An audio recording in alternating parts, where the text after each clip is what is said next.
Welcome to episode 101 of the Filmumentaries podcast. This is Jamie Benning talking to you as usual from my home here in London. But as you probably gathered from the episode title, I've been on a little trip.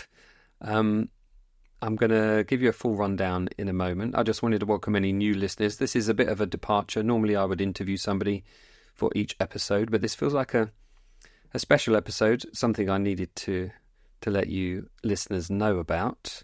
Those of you that follow me on social media, on Instagram and on Twitter, you will have seen some photos about my recent trip. But I also wanted to give you this full rundown because, well, it was a hell of a thing, and I want to share it with you. So over the last 18 months or so, I've been able to ask some nice folks at ILM and Skywalker Sound to put me in touch with some of my heroes, Dennis Muren, Ken Ralston, and most recently Phil Tippett. And as you may know, last summer they asked me to moderate the Andor Effects panel at Star Wars Celebration here in London.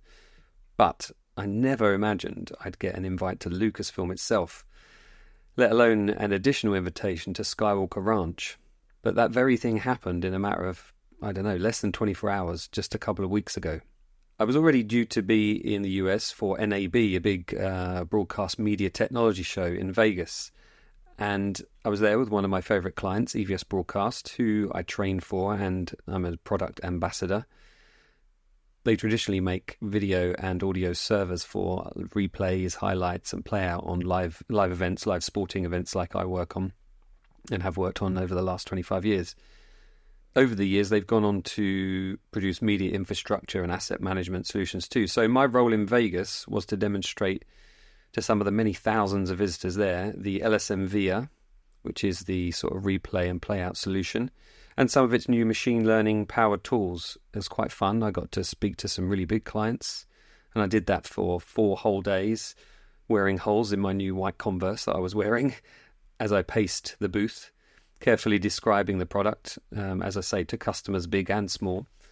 I had mentioned on social media that I would be in the US, and I was immediately contacted by a contact at Lucasfilm, the one that's been helping me get some of these guests for the podcast, and they said, head on up and we'll give you the tour. And following that post on Facebook asking for recommendations of where to stay and where not to stay in San Francisco, I got a bunch of kind replies from people saying, don't stay in the Tenderloin area, why don't you stay over the Bay Bridge, why don't you stay in Marin County.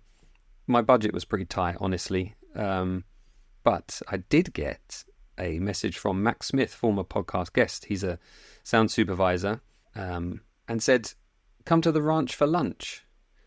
I genuinely couldn't believe what I was reading. And that same post on Facebook also led to a former colleague of mine. You can stay on my boat in the marina in Sausalito. I mean, I was like, what's going on here?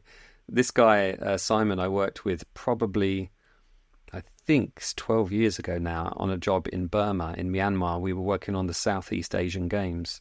And, we've continued to follow each other on social media. But I've barely seen him since. I think I bumped into him once in Doha when I was doing the World Athletics out there. Anyway, staying on a boat was an option I hadn't really considered, but it honestly made the trip all the more possible financially. So thank you, Simon, for your super generosity.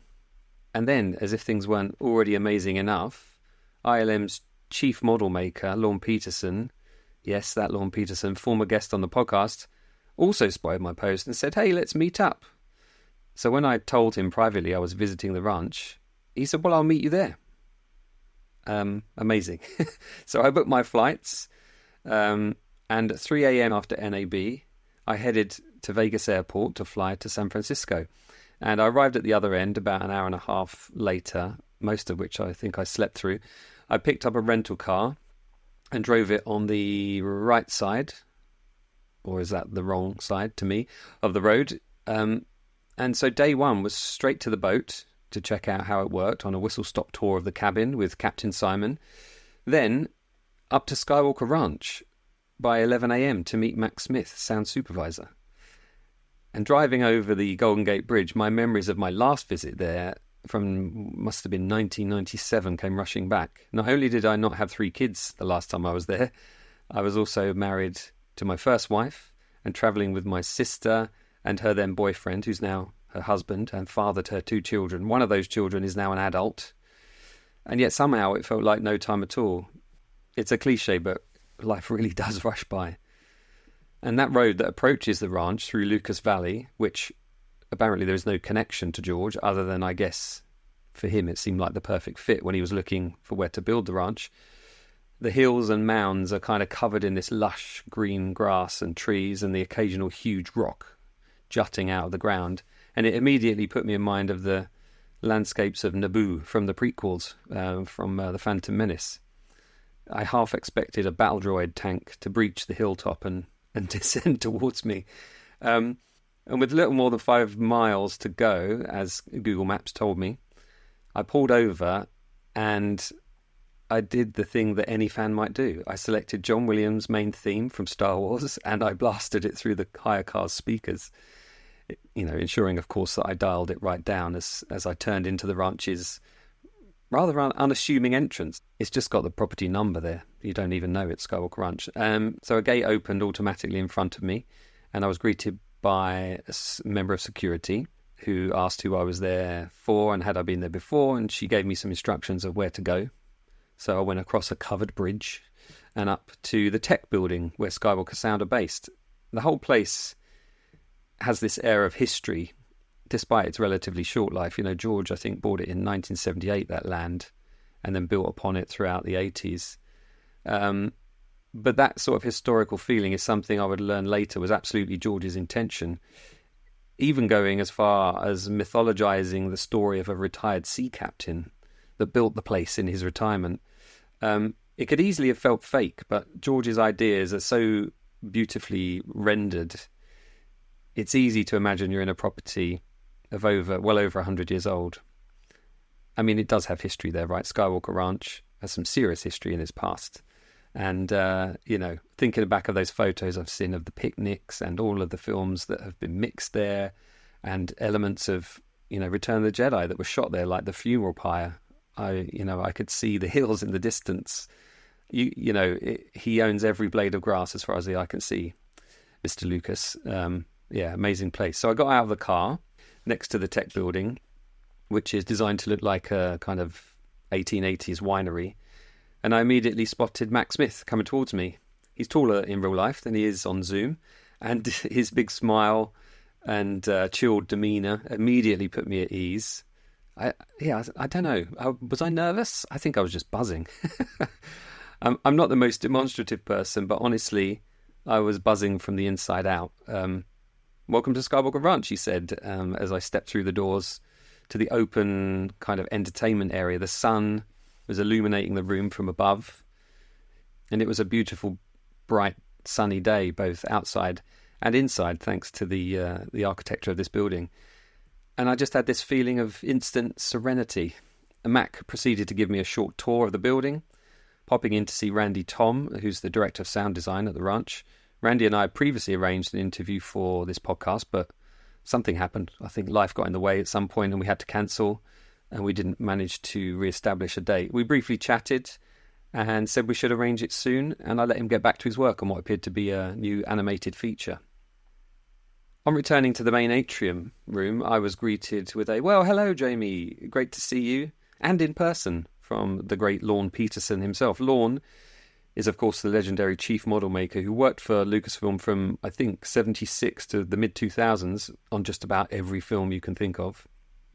He's also a wonderful guy, very open and very willing to impart his knowledge and experience. So, led by Mac, we went for a walk around the different sites at the ranch. The main house was sadly closed that day, but we did get to walk around it while both Mac and Lorne pointed out particular features and talked about stories of the history of the place and things that have gone on there and the work that Lorne has done and, all those decades of time that he spent there. We visited a Foley stage and walked past the old archives building, which I recognised from that fly-through video on the Blu-ray box set. We bumped into model maker John Goodson, who was there working on the archive, and Lorne said I should interview him for my podcast, to which he immediately agreed. So, it always helps when you have someone like Lorne to endorse your podcast. So hopefully the Lucasfilm guys can set that up for me soon. I have asked, and seems to be a go. We just need to pick dates. Maybe I'll get to see that archive on my next visit. It really is for VVVIPs. But I got the impression that, things were being boxed up or moved, maybe even to George's museum. So maybe in years to come, when that museum opens, I'll get to see more of that archive. I have seen it I've seen bits of it in shows in London in the past. There was one in the Barbican, there was one at the O2 not so long ago. So for now, I'll just rewatch that Don B's tour on the Laserdisc and that fly-through video that I mentioned on the Blu-ray. Actually, I think they're both on YouTube, so I'll put the links in the show notes. We then went to lunch at the fitness centre, and there was quite a few employees there having their lunch. And I have to say, after a week in Vegas, eating whatever I could manage to find at the convention centre and a couple of visits to Tacos El Gordo, I jumped at the wellness bowl featured on the Skywalker Ranch menu, even if I did add a Wagyu burger from George's cows. And I must say, it tasted fantastic. Mac and I chatted with Lorne about his time at Lucasfilm, his love of what he does, model making, and how open George always was to people's suggestions and ideas. Citing one story where he asked for George's advice on a particular model, to have George reply, "Well, I think that's your department, Lorne." He really did entrust his crew with so much back then. After lunch, we wandered some more about the beautiful site. Lorne then left to head home, and Mac and I entered the Stag Theatre.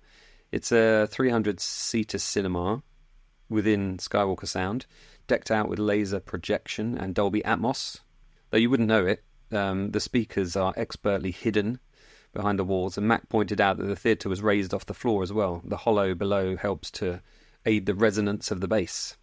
And after meeting JT, the lovely resident projectionist, I was taken into the auditorium, which has 2 statues from Palpatine's office from the prequels up front, and I was offered George Lucas's seat, dead centre, for the optimum experience. JT then ran a demo reel of some of Skywalker Sound's best work from across the decades.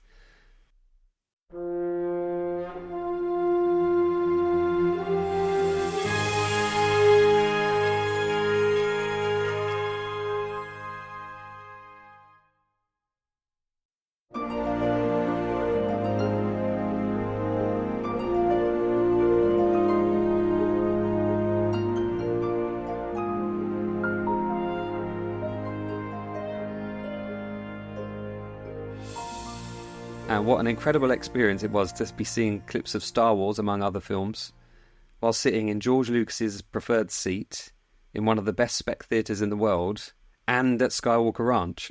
I tell you, it's a good job the sound was loud, because I think I was making some involuntary noises by this stage. 20 minutes or so later, I was just kind of left aghast at what was going on, the experience I was having. And Mac was, beaming next to me. He clearly gets a thrill out of being able to share this with folks like me, huge fans. I mean, he's one himself. The ranch's buildings are adorned everywhere with George's fantastic, incredible collection of movie posters dating back to, as far as I could see, the 1920s. And I was delighted to know that we both own an original Kegamusha poster from the master, Akira Kurosawa. I mean, George did produce that film with Coppola, so kind of figures. Before I knew it, it was time to leave. But Mac had an extra surprise for me, an invitation to come back that very same evening for an Academy screening of Alex Garland's new film Civil War. And despite having been awake since 3 a.m. in Vegas that morning, I jumped at the chance. "Yes, Mac, I'll see you later. Thank you. It was then time to leave, heading out of the automatic gate at the exit and navigating to a Target store on the 101 to get some much-needed supplies. And after grabbing some lunch and doing some shopping, honestly, I just sat in the car park, the windows open, letting the breeze come through, just flabbergasted at what I just experienced. Aged 4, I fell in love with Star Wars, and here I am some 40-plus years later, and I just visited Skywalker Ranch, and I was due to go back. I mean, insane. I basically sat there in the car park, and then in a Starbucks, having a coffee, for what must have been hours. I don't know. Honestly, it just felt like time had stood still. It hadn't really seemed worth going back to the boat, so at 6 p.m, I began the short drive back to the ranch for the screening. Matt greeted me again, and we took our seats in the theatre. He sat in George's seat this time. I was next to it, so I was in George's wife's seat, let's say. Without any fuss or trailers, the film began, and yeah, I became instantly aware of the pristine projection and the incredible sound again. I would say it's by far the most immersive screening I've ever experienced, because in most cinemas you'd hear the aircon when there was moments of silence or near silence. And in this film there's plenty of that, often followed by a loud sound of gunfire, and at least one of those moments both Mac and I jumped out of our seats, our knees kind of round our ears. What can I say? I enjoyed the film experience. I don't know, I found it a bit of a hard watch. I did enjoy the experience of its presentation in the incredible Stag Theatre there. Before we left, we headed up to Mac's office, and to my delight, his childhood collection of Star Wars toys were there, along with his Raiders of the Lost Ark toys, all neatly stacked, ready to sort. He was thinking, do I grade them? Do I display them? You know, we share so much love for those movies, and there was this sort of unspoken connection that we made through, well, all that Georgia created around us. As I said, make no mistake, Mac is one of us, but, you know, he made it. He made it to the ranch, and that's where he works. And then leaving in the dark, I knew I just had one of the most epic days of my 47, nearly 48 years. That's when the data connection failed on my phone, and I was left without sat-nav, trying to get Vodafone in the UK to lift the bar on my spend limit, which turned out to be really bloody difficult, far more difficult than it needed to be. Finally, I was back on the road after about half an hour and headed to the marina in Sausalito where the boat was. And I was trying to remember everything that Captain Simon had showed me there 12 hours before. So I parked up, being aware that some people live on those boats, so I was tiptoeing across the jetty, using the key fob to get access to the particular jetty where his boat was moored. And then, unable to find the breaker for the lights, I spent the next 10 minutes fumbling about with the aid of just my phone torch before collapsing into bed. And then 9 hours later, I woke up to the sound of waves gently lapping against the hull. I'd been rocked to sleep, to the best sleep I'd had in months, honestly. And what a day it was, I thought to myself yesterday. And then it occurred to me, wait, I have another epic day ahead of me. This time I get to visit Lucasfilm at the Presidio on the other side of the Golden Gate Bridge. So my call time there was 11:30, which is extended slightly by the frustration of trying to find somewhere to park. I totally missed the actual car park right next to ILM. Thank you, Google Maps, again. So I finally approached the building on foot, passing the famous Yoda fountain, took a quick snap there, and entered through the door to be greeted by Greg and Chris, who I'd previously met at Star Wars Celebration in London for that Andor panel. "Welcome to Lucasfilm," said Greg, and within seconds we were chatting like old mates as we entered a movie theatre for some Lucasfilm videos and trailers, including a very amusing Deadpool and Wolverine trailer, which I hadn't seen. Those films aren't really my cup of tea, but I did chuckle several times, and I'll probably go and see it, honestly. Next up was a tour of the building via some amazing screen-used props and items, many of which I've posted on Instagram, so go take a look. I mean, the highlights, so many good things. Probably the matte paintings by Mike Pangrazio and Chris Evans. Just seeing them up close and being able to really look at their brushwork and just, you know, these matte paintings that I've known all my life from Jurassic Park and E.T. Incredible. And again, like Skywalker Ranch, the building has a sort of serenity to it. You know, it's got incredible views from many of the rooms.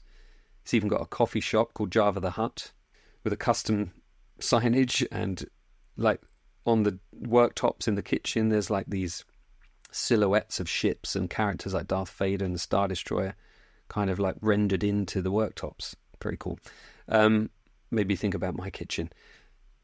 And after about, it must have been 4 hours that we spent touring and chatting, we sat in the Java the Hutt lounge for a cup of coffee and a sandwich from the local deli, and chatting with Chris and Greg. Like Mac, it's clear that they both love their jobs. Chris even told me that he decided at an early age that I am going to work for Lucasfilm.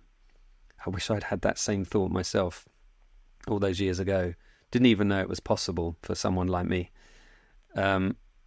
And Chris, by the way, shoots a lot of the behind-the-scenes material, including many of those interviews you would have seen on the Blu-ray set, and people that, you know, I've now been lucky enough to interview. The final stop of the day was the Skywalker Ranch and Lucasfilm Company stores that are within that same set of buildings. where I did take my time. And, it's so tempting to spend, well, you could easily spend several $1,000s, but I'd give myself a limit of $200. So I got a couple of magnets, a key ring, a mug, a water bottle, an exclusive ILM logo t-shirt, but it's like the creator. So instead of the magician, it's an android from the creator. Some Star Wars poster playing cards, some stickers, including a rather fetching gonk droid, which I applied to my laptop as soon as possible. And that was it. 2 epic days were over. I went back to the boat and sat reading and looking out at the ocean in front of me. At one point, I'll admit here, I felt a sudden wave of emotion.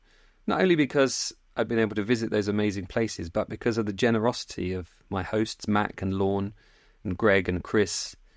They knew how much it meant to me because it clearly means a great deal to them too, and they love to share what they've got there. In fact, Greg said, I think there's a slightly alternate universe where Jamie works here.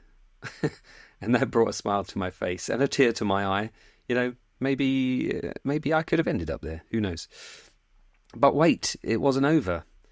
For day 3, I had arranged to meet Pete Mummett of the Indiana Jones Minute podcast. I'd been on that podcast a couple of times a few years ago. He lives locally, and we were going to head up to Steve Sansweet's Rancho Obi Wan in Petaluma, further into Northern California. Pete was gracious enough to pick me up from the marina, a blessed break from all the driving I've been doing over the past few days. Pete is a kind, gentle soul, that I could tell immediately, and despite not being a Star Wars nut on my level, he was a very kind host, another kind host.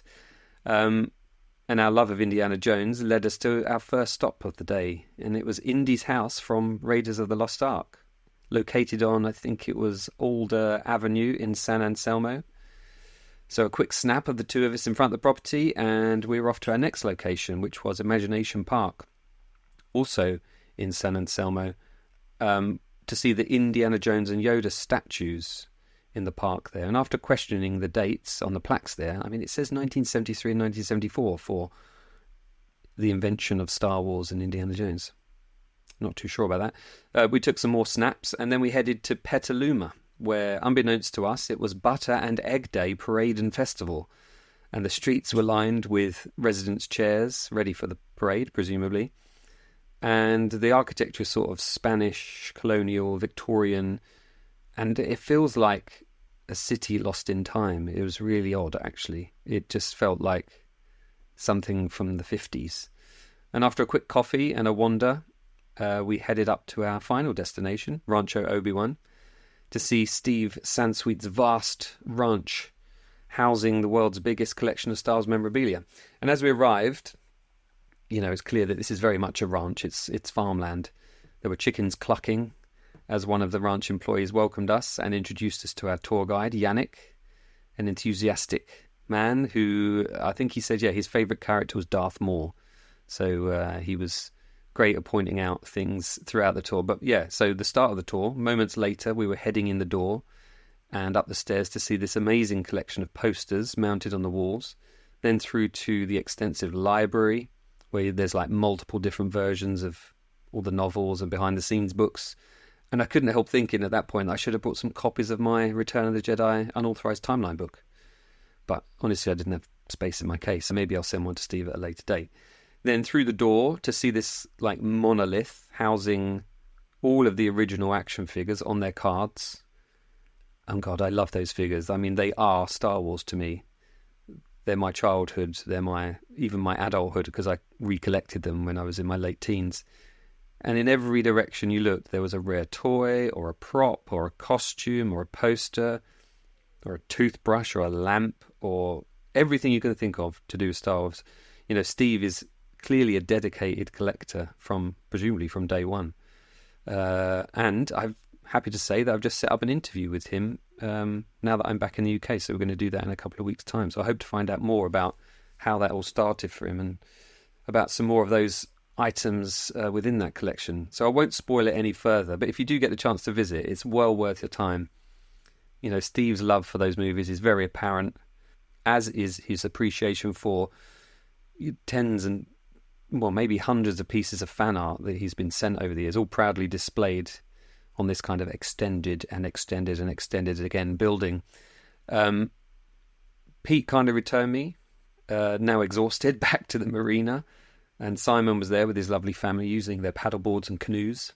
And after a short sit down and read of my book, not Star Wars related actually, but a classic Japanese crime novel that I picked up at the airport, Simon offered me a go on his paddleboard, something I'd never done before. So a quick change into some shorts, and I was on the board and standing up within a minute, gently paddling around the marina, thanking the maker that I've always had pretty good balance, because I had a good inkling that the Pacific was pretty damn cold. Luckily I stayed atop the board, and as I deboarded, I caught a glimpse of something in my peripheral vision, and as I turned I saw two bat rays gracefully gliding through the water, and the larger one was enormous. It must have been 4.5, 5 foot wide, and the smaller one sort of underneath it was about 3 foot wide. And Simon reached for his phone to take a photo, and then the large one darted with this like burst of acceleration that then startled the smaller one, and he did a sort of evasive action, but I think Simon did manage to get just like 1 or 2 fuzzy photos of the smaller one. But what a treat to be visited by these magnificent beasts, these underwater beasts. It's just a perfect way to end my stay at the marina, and I watched the sun go down, the water turn all orangey thanks to the beautiful sky, and now I went to bed for some more deep slumber. I woke, showered in the private facilities at the marina, and packed my case. But my flight wasn't for another 9 hours, but I needed to get off the boat because Simon was going out sailing that day. So I headed back to the Presidio, parked up with an incredible view of the bay and the Golden Gate Bridge, and took a wander around the park, which sits on top of the tunnels on the 101. And after a little relax and a sit down there, watching the world go by, I decided to take the advance of both Greg at Lucasfilm and Pete, my Rancho companion, and I visited the Walt Disney Family Museum. It's 40,000 square feet in the main building, and it features like historic materials and artifacts, bringing all of Walt Disney's achievements to life. There's also interactive galleries that include early drawings, animations, storyboards, music. There's like listening stations where you can watch videos and listen to what they're saying. Finishing with like this incredible 12-foot diameter model of Disneyland. I learned a lot in those few hours, actually, that I didn't know about Walt Disney. It was really great to see a display of artwork from Sleeping Beauty, including some original cells, a film that my friend Joe Alves, production designer, worked on back in 1958. Joe, if you don't know already, is the subject of the documentary that I'm working on. Still working on. It's taking time, but we'll get there. And that was one of his first assignments during his time at Disney. He worked on animating the cookies that the fairy godmothers were holding, and also the thorns sequence where the prince is kind of hacking through the thorns. So if you do get the chance, do visit the museum. And then I was off to the airport, and as I dropped the hired car off, got through security and passport control, it hit me again. What an incredibly fortunate man I am. I have, a wonderful family that supports me in everything I do, a job that pays the bills, thankfully, and a hobby that's led me to the opportunity to visit all of these great places and meeting some great people and making friends along the way. And it all started in my childhood a long, long time ago, my parents taking me to see those movies in a very small town, far away from California. And having this hobby really sort of helps keep me connected to that kid inside me. And I think that's a valuable attachment, because it allows me some form of respite from all of the crap that adult life can throw at you now and again. My immediate thought was, should I try and get to Japan for Celebration 2025? Yeah, I'll leave that decision for another day. Just want to finish this by giving a huge thank you to Lorne, and to Mac, and to Greg, and to Chris, and to Pete, and to Simon, Captain Simon, for all of their generosity. Really, what a trip. Just crazy. I'm now in the process of going through all my photos.